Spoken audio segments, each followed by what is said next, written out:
of the southern kingdom Israelites. You got Judah, you got Benjamin, you got Levi. All right, so this is who they were. This is who they were. All right, and it was and basically they was the ones that was up in those lands. All right, for the most part. So continuing on.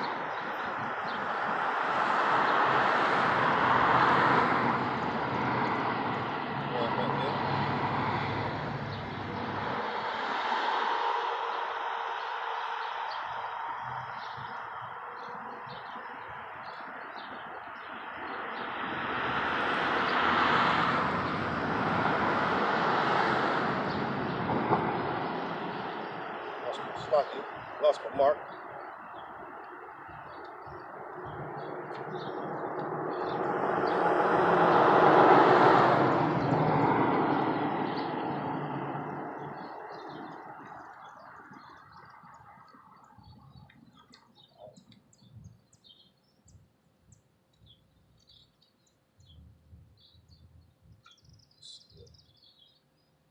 For every 1 second.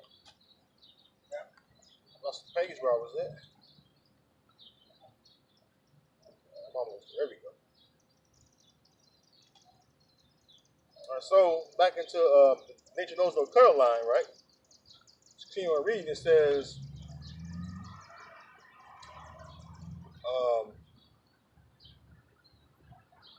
I'm in the second paragraph. It says, nowhere in early European literature have I been able to find any such sentimental appeal to racial kinship as exists in the United States and South Africa.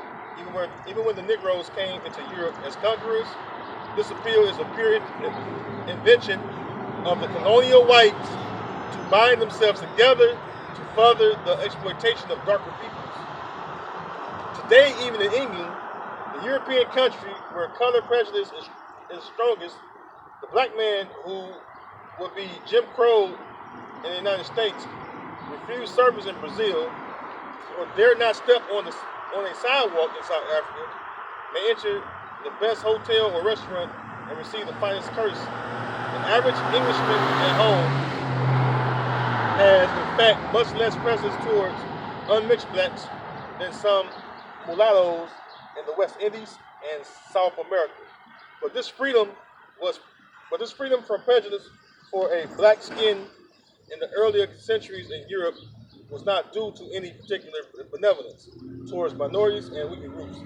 It happened that a Negro, like a white, belonged to one of these groups. He too felt the iron heel indiscriminately, even those of his own color who were on top joined in the oppression.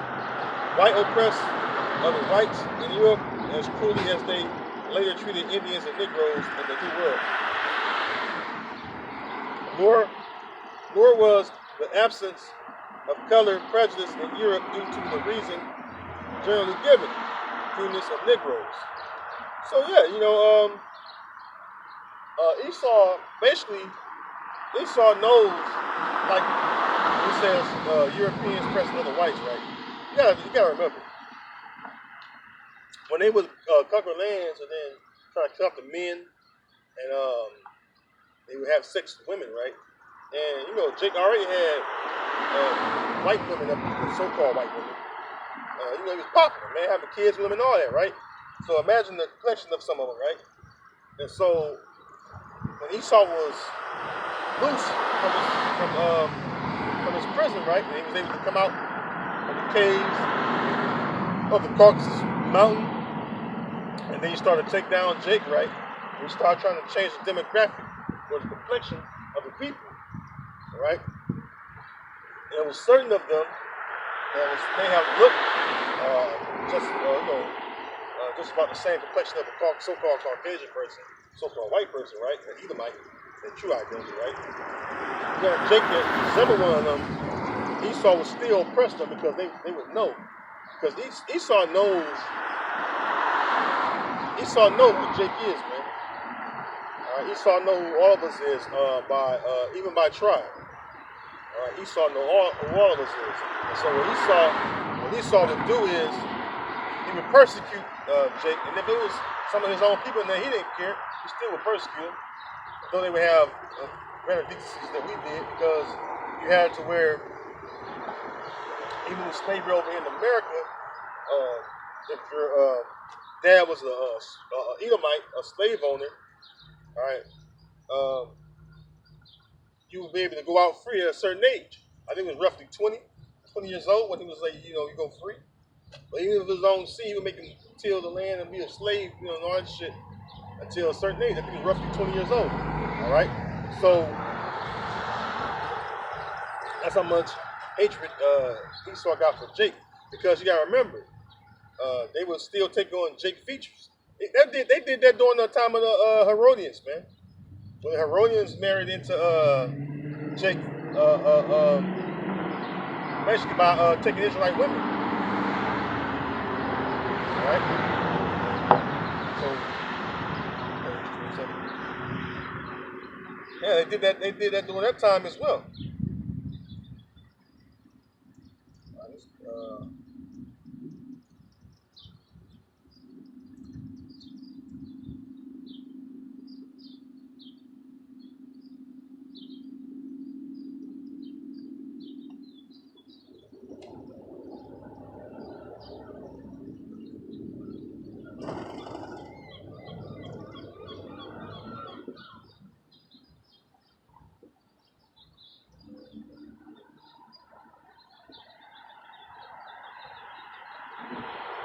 Yeah, so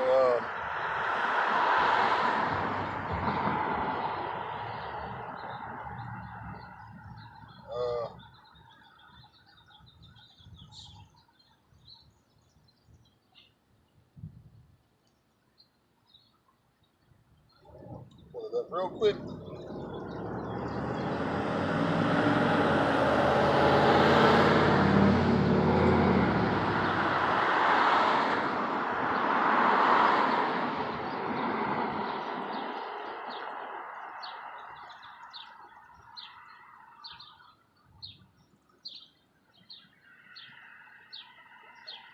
Let's go into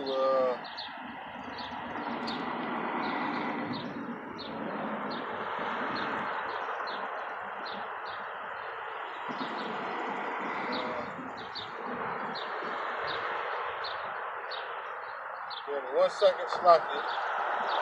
Basically gathering all this stuff up. I had notes and everything, but I'm just gathering things as I go, because it's good to go into that, It's good, it's good to go into those things. Now this is I think to keep this up, maybe it's better for me to operate. This is all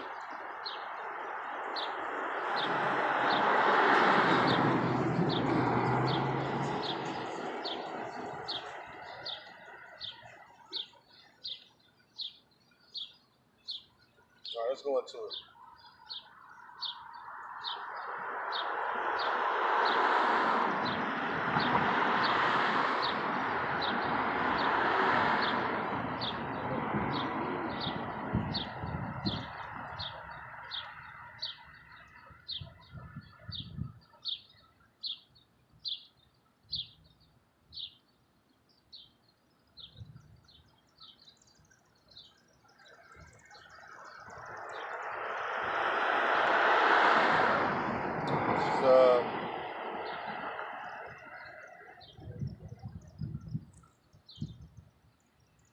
This is over there it was.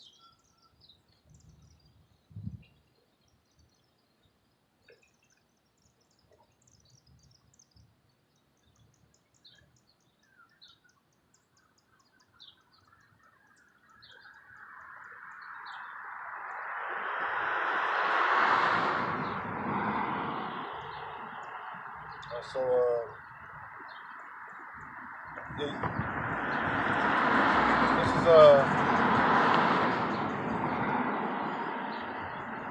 just put the history on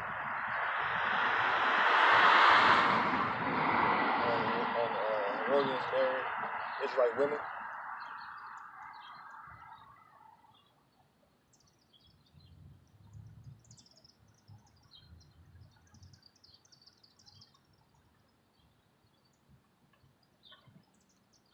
So this is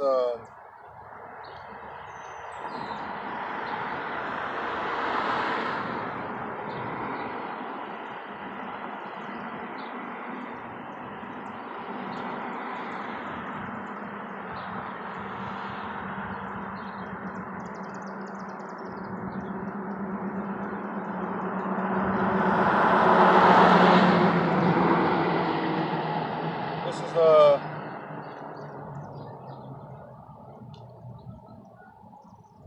that's actually a lot. I ain't want that particular. I'm trying to correct the point.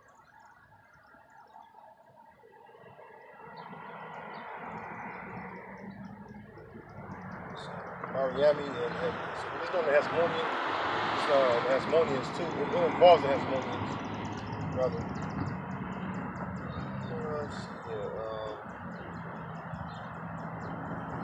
Okay, so it says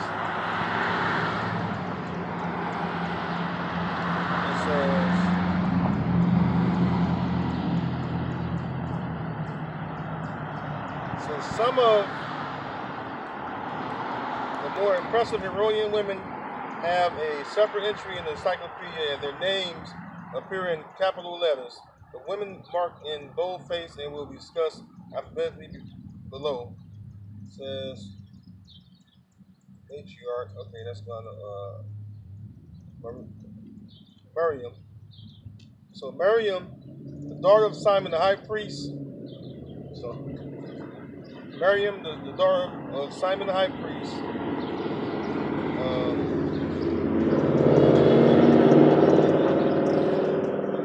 The name right there.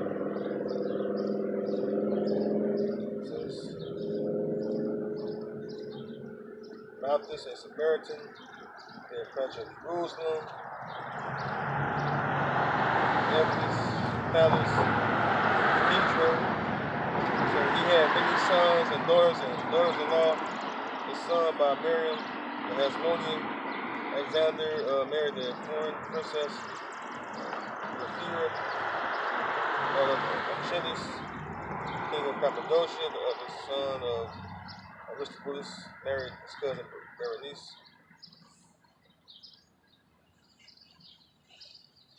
The daughter of Salome. So the couple had 3 sons, among them Agrippa, who became king, and 1 daughter, Herodias, from her first marriage to her cousin Herod. So basically, I'm just getting some names, just showing you how they was marrying Israelite women. So some of them had like Israelite features, all right, you can say. I'm sure, because like example like Frederick Douglass. Frederick Douglass' father was a Edomite, slave owner. Noble, his father was a slave owner. So you look at Frederick Douglass, the images of him, got the afro-like hair, dark complexion. So everybody thinks that he's a Jake. But when you look at Frederick Douglass, it says his father was a slave master. Right? So that's an example right there of how they married into it. Frederick Douglass.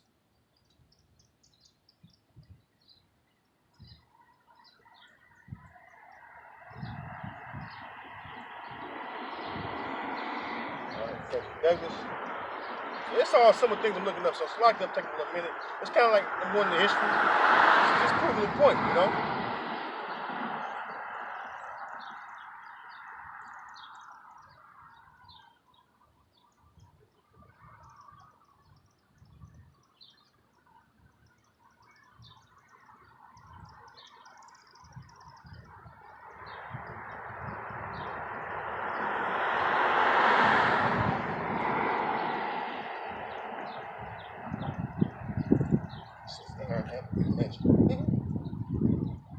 It's not even bullshit.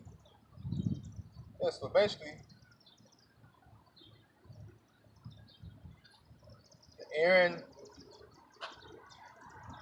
it's Aaron Anthony. I believe that's him. Let's see here.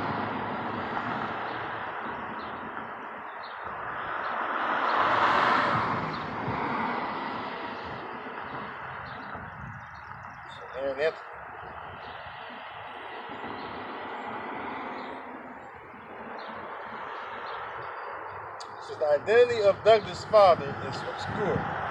Douglas originally stated that his father was a white man, perhaps his master, Captain Aaron Anthony, but later said that he knew nothing of his father's identity when Anthony died.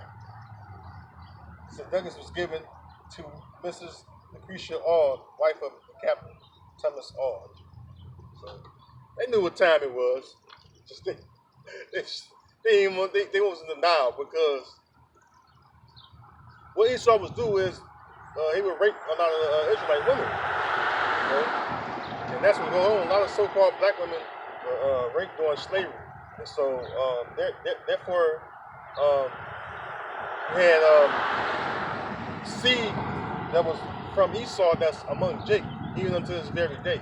When you factor in about bloodline, you see what I'm saying? It's like you have Jake that got seed among Esau that look like an actual Edomite, but they actually go back to Jake. That goes into the tares and wheat, right? Which I'm gonna get that too. That goes into the tares and wheat.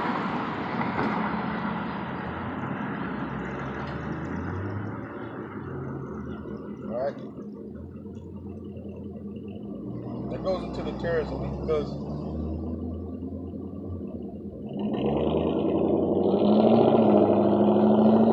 example of how seed is mixed among, as far as among the, you got a mixed seed out here in this world. Among Jacob, you got Edomites, and you have Israelites among Esau. This is the book of Numbers.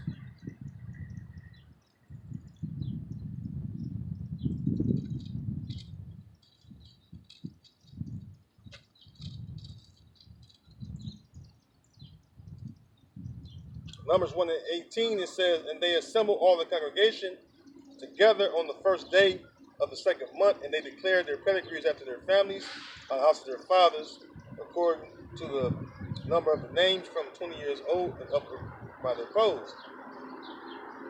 That's how you trace one's lineage, by the fathers, not their mothers. Mothers play an important role in procreation, but the main importance of procreating is the father. Right? Where is this child from? What man is child from? All right, they even do that here in Esau society. They don't really care about. They don't really care about.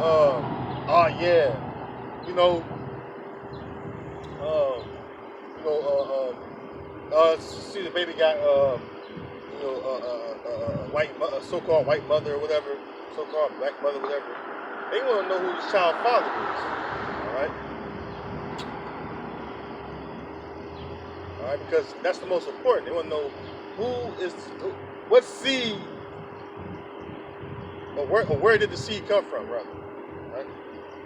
So there you have it, man. Now going into get back on to my original point. Let's go to the book of Joel.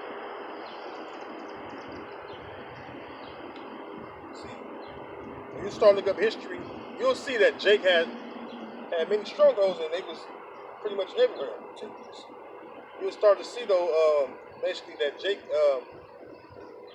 didn't only come from the west coast of the continent of Africa, which is known as the land of Ham, right? It's the land of Ham, really, because that's where Ham's sons and their descendants, all right, live. Or occupy, right? The land of Ham was the land of Ham is known as the land of Africa today, right? So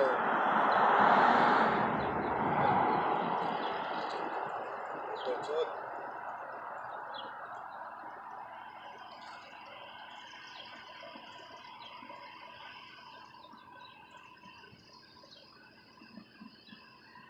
Joel chapter 3, verse 1. For behold, in those days and in that time, I shall bring again the captivity of Judah and Jerusalem. I will also gather all nations and will bring them down. Well, I can continue on. Let me read down. It says, I will also gather all nations and bring them down into the valley of Jehoshaphat, which is Yahweh's valley of Yahweh's decision, right? Or Yahweh's judgment, with the word Shaphat. All right, when they say Yahweh Shaphat is judgment or decision. All right? Yahweh is the Most High new Father. All right, the Father of whom the world is, because Jesus Christ's name is Yahweh Shai. All right. It says, I will also gather all nations, and will bring them down into the valley of Jehoshaphat, and will plead with them there for my people and for my heritage Israel, whom they have scattered among the nations and parted my land. The tribe of Judah, when you go into this transatlantic slave trade, they were sold indiscriminately, many countries, different regions, continents, all that, right? You name it, across the Atlantic. All right. You had, of course, you had all of us going across the Atlantic at certain times. But, I'm just highlighting Judah right now, or the Southern Kingdom right now, right?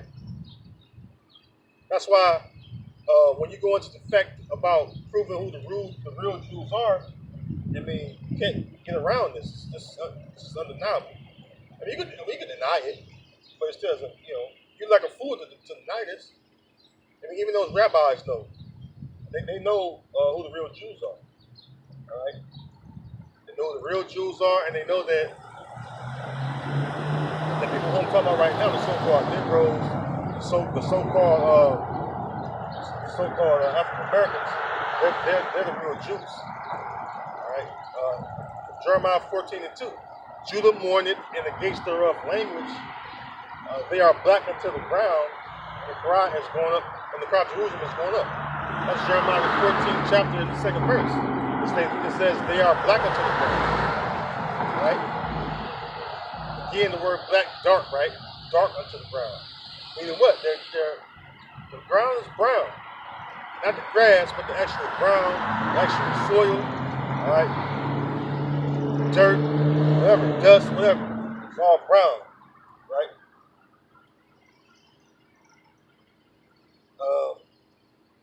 Verse 3. And they have cast lots for my people, and have given a boy for an harlot, and sold a girl for wine that they might drink. Yeah, man. You got where they was rounding up Judah, Benjamin, and Levi. They was actually doing these things. Right? Sold what it says, a boy for a harlot, They giving a boy for a harlot and sold a girl for wine. This is what you by the way, the people that call themselves Jewish, this is what they was paying the Arabs, which are the Ishmaelites, and the so-called Africans, which are the different sons of Ham, right? This is what they was paying them to do. Build slave ships. Help capture the Israelites, or the Jews, they was called. Help us capture the kingdom of Judah. Then this is what they were doing. All right, this is not no opinion. This is not no fiction. It's not no fictional story. This is actually these are actual events that took place in history that you have to on your own time, especially you got to be taught, right? So to be able to look up these different atrocities and heinous acts, right? So that's what happened, man. I just want to touch on that real quick now. Let's go.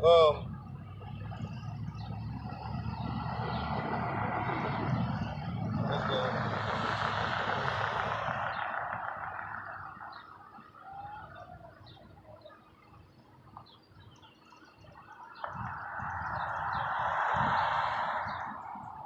Let's go into it.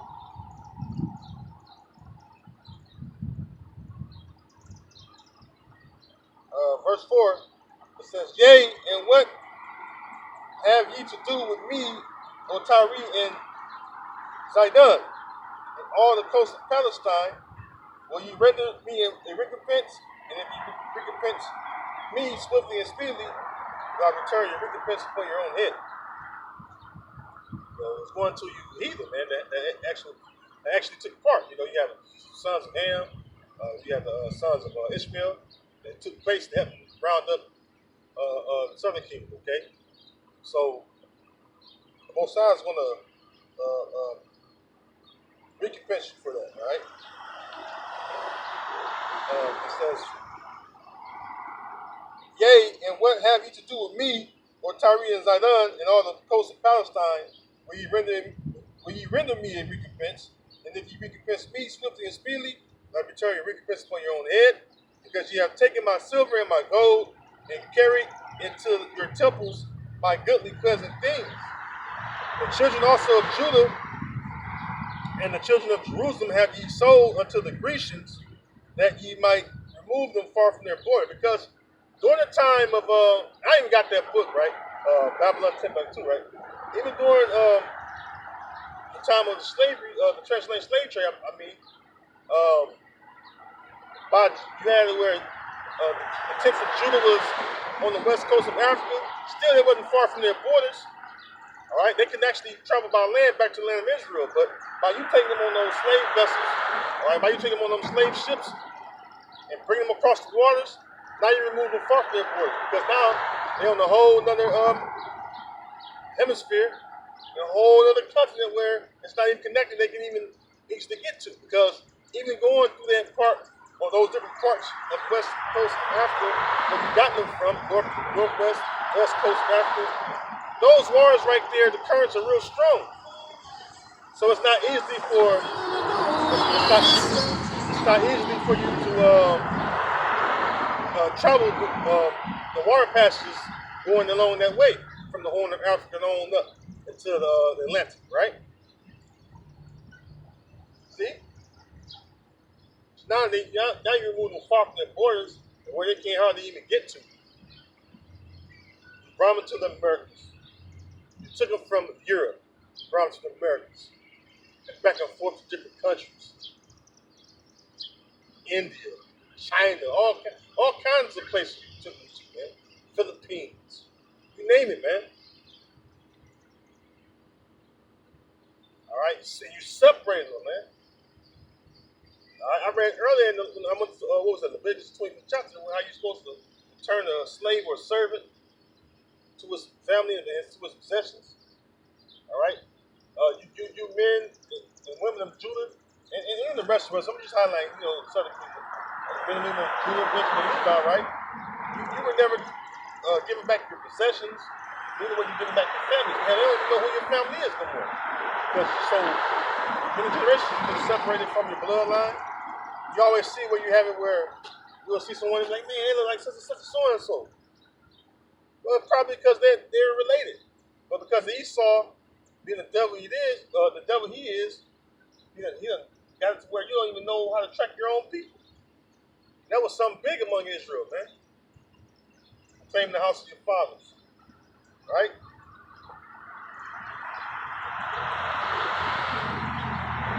Well, that's something that's big, man. All right. But the fact that I'm out here, you got the first of all, not just me. Let me start with the elder apostles, right?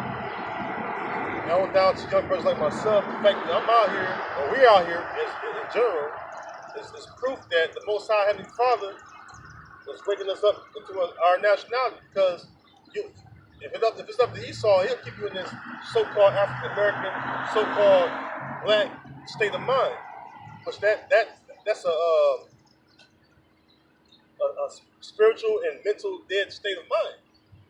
I went into the valley of the dry bones last week, and that's how Esau wants you to remain. He don't want you to become those living,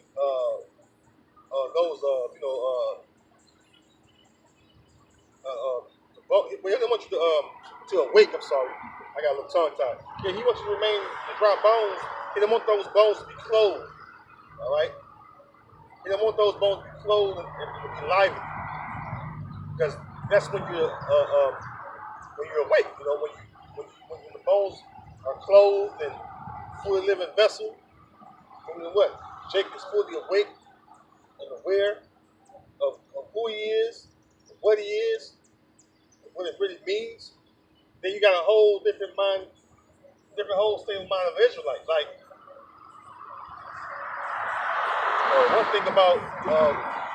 one thing about people is if you keep a people from their true identity, where those people don't have a starting point because all the things that the devils tell us as a people, as a nation, as a whole, right, are all things you want to brainwash us with, all right, and that's what's going on,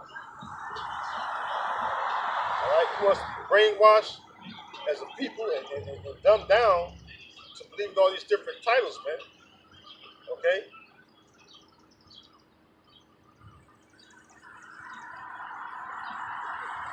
All right. Let's go to it.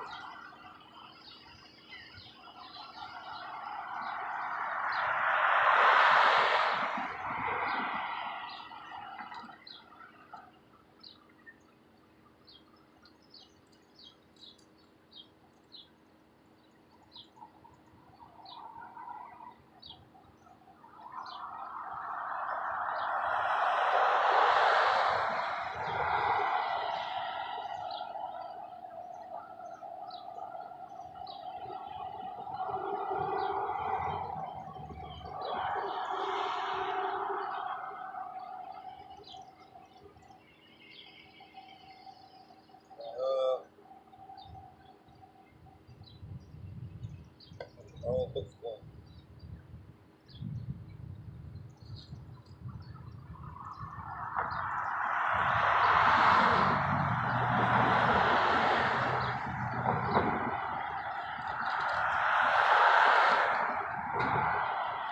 Wrong book.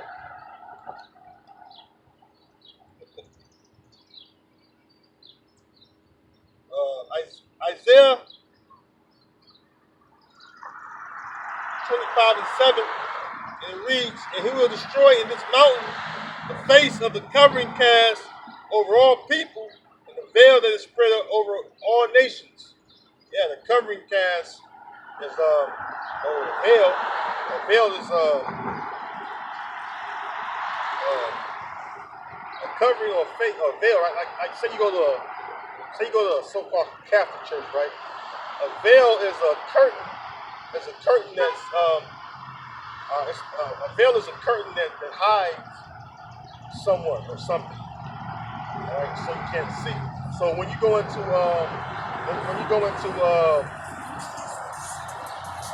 the fact that